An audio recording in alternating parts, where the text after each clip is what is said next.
How are you students. तो देखो बच्चों, आज के वीडियो के अंदर हम पढ़ने वाले हैं यहाँ पे मिरर फॉर्मूला को डिस्कशन करेंगे। कंप्लीट इसका फॉर्मूला ड्राइव करेंगे। फॉर्मूला क्या होता है हमारे पास में 1/f equals to 1/v plus में 1/u।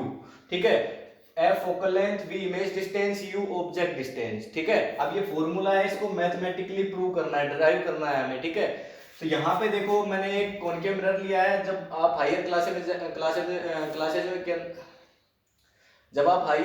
के अंदर जाएंगे 12th क्लास के अंदर, तो वहां पे आप देखेंगे कि यहाँ पे जो कॉनकेव मिरर है और कॉन्वेक्स मिरर है, दोनों के लिए अलग अलग आपको ड्राइव करना पड़ता है, लेकिन आपके सिलेबस में केवल कॉनकेव से ही काम चल जाएगा। तो इसी को देखते हैं। तो देखो यहाँ पे मैंने एक ऑब्जेक्ट लिया है। ठीक है, सिंपली इसको मैं नेम दे देता हूँ ए बी। ठीक है, अब यहाँ से ऑब्जेक्ट की इमेज बनाने के लिए कम से कम दो रे चाहिए। तो एक रे मैंने पैरेलल ली है जो कि फोकस से आएगी, दूसरी मैंने फोकस से ली है जो कि पैरेलल हो जाएगी। दोनों रे जहां इंटरसेक्ट करेंगी वहां हमारी इमेज बनेगी। तो ए डैश बी डैश, ये फोकल लेंथ है, ये पोल है, ये एम एल मैंने ले लिया है अपर्चर को।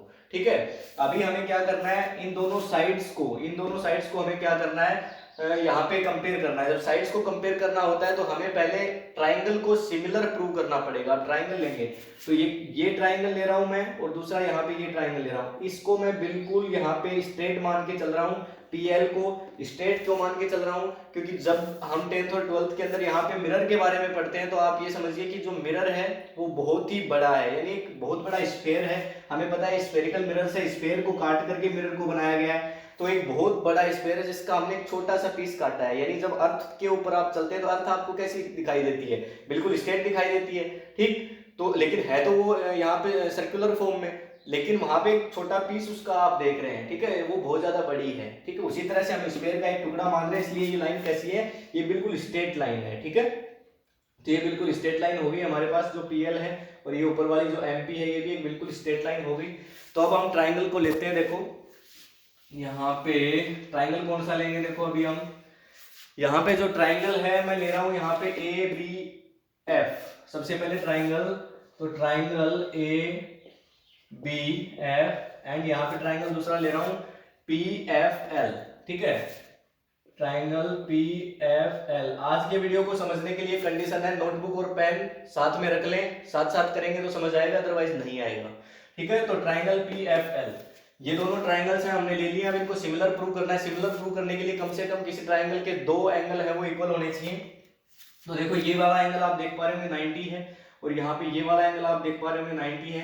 तो बी ए एफ एंगल, तो यहाँ पे एंगल बी ए एफ, ठीक है, इक्वल है किसके, एंगल एफ पी एल के। ठीक है, एंगल एफ पी एल के। जिस एंगल को हमें यहाँ पे डिनोट करना होता है उसको हम बीच में लेते हैं। जहाँ पे यहाँ ए को डिनोट करता था तो ए को हमने बीच में लिया, यहाँ पे पी को डिनोट करना था तो पी को हमने बीच में लिया। ठीक है, उसके बाद यहाँ पे ये एक एंगल हो गया इक्वल, क्यों, क्योंकि ये कैसा है 90 डिग्री एंगल है। ठीक है, उसके बाद ये वाले जो दोनों एंगल्स हैं आमने सामने के वर्टिकल अपोजिट एंगल्स होते हैं तो वो हमेशा इक्वल होते हैं, सभी को पता है। तो यहाँ पे देखो बी ए, यहाँ पे बी एफ ए, तो यहाँ पे ले लेता हूँ angle B F A equal है किसके, एंगल यहाँ पे पी एफ एल के।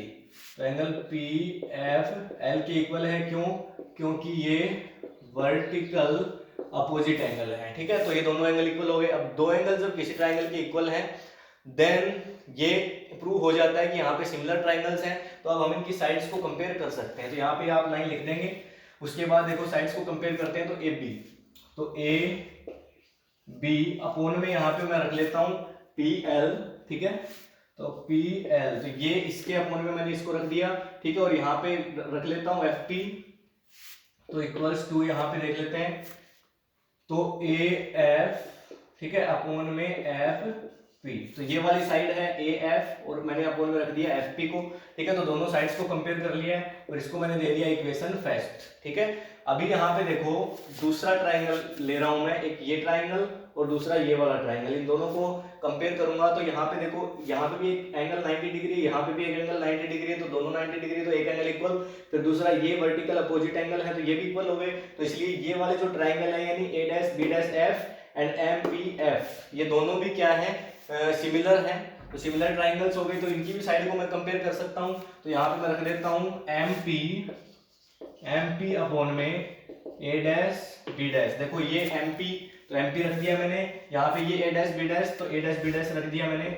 इसके बाद इक्वल रख देता हूँ किसको, देखो यहाँ पे एफ पी, तो यहाँ पे रख देता हूँ एफ पी अपॉन में एफ पी यानी ए डैश एफ, तो ए डैश एफ इसको मैंने इसके नीचे रख दिया, ए डैश एफ इसको, तो यहाँ पे इन दोनों को कंपेयर कर दिया और इसको कंपेयर कर दिया इन दोनों ट्राइंगल्स के अंदर, ठीक है, और इसको दे दिया मैंने इक्वेशन 2। अभी देखो ये आपको पता है ये वाला ट्राइंगल इसके सिमिलर है और ये वाला ट्राइंगल इसके सिमिलर है, तो चारों ट्राइंगल आपस में क्या हो गए, सिमिलर हो गए। तो अब मैं यहाँ पे रख सकता हूँ, देखो ए बी है वो सिमिलर है किसके, देखो ए बी है वो सिमिलर है किसके, एमपी के, ठीक है, ए बी सिमिलर हो गया एमपी के। उसके बाद में मैं रख सकता हूँ ए डैश बी डैश सिमिलर किसके है, ए डैश बी डैश है वो सिमिलर है किसके, देखो यहाँ पे पीएल के, तो पीएल, ठीक है, A dash B dash PL के सिमिलर है, ठीक। तो इनको इन दोनों को मैंने सिमिलर ले लिया है, यहाँ पे कोई भी कंफ्यूजन वाली बात नहीं है यहाँ तक। अब देखो यहाँ पे मैं एमपी की जगह पे रख सकता हूँ ए बी, और यहाँ पे पीएल की जगह पे मैं रख सकता हूँ ए डैश बी डैश, ठीक है। तो यहाँ पे कर लेते हैं from equation first and second, ठीक है। तो यहाँ पे रख देता हूँ पहले ए बी अपॉन में A dash B dash equals to कर देता हूँ ए एफ अपॉन में एफ पी, ठीक है। तो ये हो गया इक्वेशन थर्ड, ठीक है। और एक बार फिर से रख लेता हूँ ए बी अपॉन में ए डैश बी डैश और इक्वल्स टू कर देता हूँ यहाँ पे आपका एफ पी अपॉन में ए डैश एफ, ठीक है। तो यहाँ पे आप देखेंगे, देखो यहाँ पे A F upon F B भी किसके इक्वल है, A B upon A dash B dash के, और F P A dash F B किसके इक्वल है, A B upon A dash B dash के, तो ये दोनों इक्वल हो गए। तो इसको इक्वेशन दे देता हूँ मैं 4, ठीक है। तो अब करेंगे from equation third and fourth. तो देखो अभी इसको मैं थोड़ा सा यहाँ पे स्पेस ले लेता हूँ, ठीक है। तो इक्वेशन इसको 1, ये आपकी इक्वेशन थी 2, ठीक है। तो अभी from equation third and fourth, तो इक्वेशन थर्ड एंड फोर्थ से लेके चलूंगा, ठीक है। तो इक्वेशन थर्ड एंड फोर्थ से देखो क्या करेंगे, इन दोनों को इक्वल रख सकता हूं मैं, तो ए एफ अपॉन में एफ पी और इक्वल मैंने रख दिया किसके, एफ पी अपॉन में ए डैश एफ, ठीक है। कुछ भी नहीं किया, सिर्फ ये भी ए बी अपॉन में ए डैश बी डैश के इक्वल था, ये भी ए डैश बी अपॉन में ए डैश बी डैश के इक्वल था, दोनों को इक्वल रख दिया मैंने, देख सकते हो यहाँ पे आप, ठीक है। कुछ भी यहाँ पे मिसअंडरस्टैंडिंग नहीं है, कोई प्रॉब्लम हो तो तुरंत आप कमेंट में डाल सकते हैं, कुछ भी नहीं समझ आए तो। उसके बाद देखो नोटबुक में साथ साथ राइट करते रहे। अब देखो यहाँ पे मैं क्या कर रहा हूँ, इनकी वैल्यूज ले रहा हूँ ए एफ, देखो यहाँ पे ए एफ, क्या मैं ए एफ को यहाँ पे लिख सकता हूँ, यहाँ पे एक लाइन खींच देता हूँ ताकि आपको मिसअंडरस्टैंड ना हो। तो ए एफ इक्वल्स टू, क्या मैं ए एफ को लिख सकता हूँ A P minus A P, देखो ए पी माइनस में एफ पी लिख सकता हूं क्या, ए एफ को मैं लिख रहा हूं ए पी माइनस में एफ पी, तो ये बच गई, ये लिख दिया मैंने। और क्या मैं ए डैश एफ को लिख सकता हूं, ए डैश एफ, क्या मैं इसको लिख सकता हूं ए डैश पी माइनस में एफ पी लिख सकता हूं। तो इनकी वैल्यू मैं यहां पे रख देता हूं इनमें, तो ए एफ की वैल्यू मेरे पास में क्या है, F P minus F P upon में मैंने रख दिया एफ पी और equals to F P upon में ए डैश पी की वैल्यू मेरे पास में क्या है, ए डैश पी माइनस में एफ पी रख दिया। अभी मुझे जरूरत पड़ेगी इनकी वैल्यू की, और अब आपका साइन कन्वेक्शन काम आएगा जो मैंने आपको बताया था, इसलिए मैंने आपको पहले साइन कन्वेक्शन बताया, फिर आज ये करवा रहा हूँ। तो देखो यहाँ पे ए पी ये क्या है, ऑब्जेक्ट डिस्टेंस है, और जितने भी डिस्टेंस होती है वो पोल से मेजर करते हैं, और साइन कन्वेक्शन बोलता है कि आप पोल से जब इधर चलेंगे, यानी ये ए पी जो डिस्टेंस है, ऑब्जेक्ट डिस्टेंस को यू से डिनोट करते हैं, तो यानी ए पी इक्वल्स टू हो गया मेरे पास में माइनस यू। माइनस क्यों आया, साइन कन्वेक्शन की वजह से आया।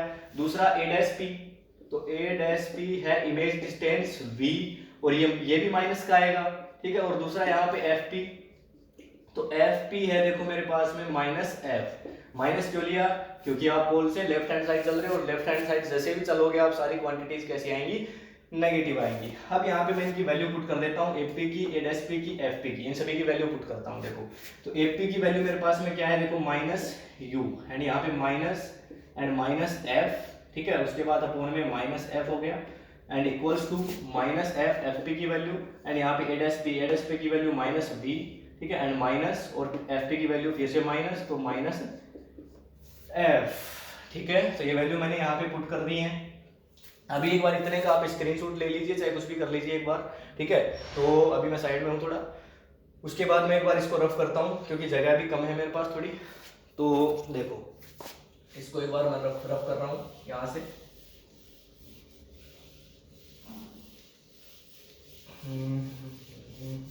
देखो अभी आगे देखो, तो यहाँ पे इसको मैं रख सकता हूँ f प्लस यू, देखो ये प्लस हो जाएगा, ठीक है। तो f माइनस यू, तो f माइनस यू इसको मैंने रख दिया, और अपॉन में मेरे पास माइनस f है, और इक्वल्स टू इसको मैं रख सकता हूँ यहाँ पे माइनस f अपॉन में इसको रख सकता हूँ f माइनस b, ये प्लस हो जाएगा और माइनस b, तो f माइनस b ये रख सकता हूँ। अभी वो क्रॉस मल्टीप्लाई करूंगा, सभी को आता होगा क्रॉस मल्टीप्लाई करना, तो ये होगा माइनस माइनस प्लस, तो f यहाँ पे हो जाएगा f square and equals to देखेंगे तो आप f माइनस f को f से मल्टीप्लाई करेंगे तो f स्क्वायर, ठीक है। उसके बाद f को माइनस b से तो माइनस f v, ठीक है। उसके बाद u को f से तो माइनस f u, एंड उसके बाद आप करेंगे u को v से तो प्लस u v, ठीक है। ये आ जाएगा आपके पास में।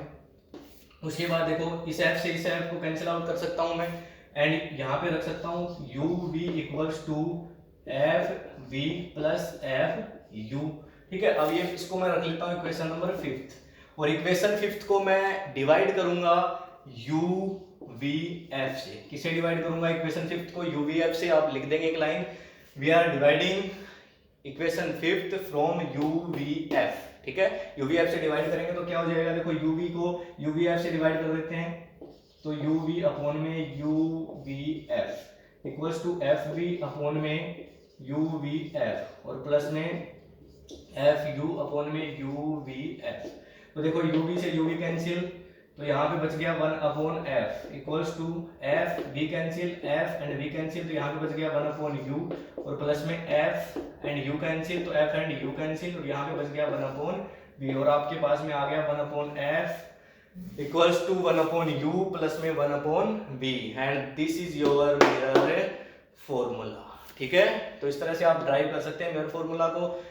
केवल हमने कुछ नहीं किया, एक यहाँ पे रे डायग्राम बनाया जिसके अंदर दो ट्राइंगल को सिमिलर लिया, फिर दूसरे दो ट्राइंगल को सिमिलर लिया, दोनों रेज को सिमिलर लिया, और उसके बाद में यूवीएफ की वैल्यू पुट कर दी, और उसके बाद हमारे पास आ गया मिरर फॉर्मूला, ठीक है।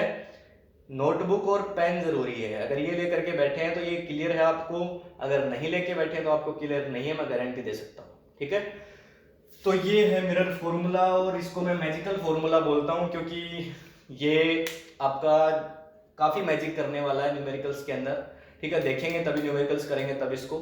आज के वीडियो में कोई प्रॉब्लम हो तो आप कमेंट में डाल सकते हैं, व्हाट्सएप पे मैसेज कर सकते हैं, डायरेक्ट क्वेश्चन कर सकते हैं, आपको आंसर मिल जाएगा, ठीक है। अभी के लिए इतना ही, बाकी नेक्स्ट वीडियो के अंदर डिस्कशन करेंगे। तब तक के लिए thank you, have a nice day, okay.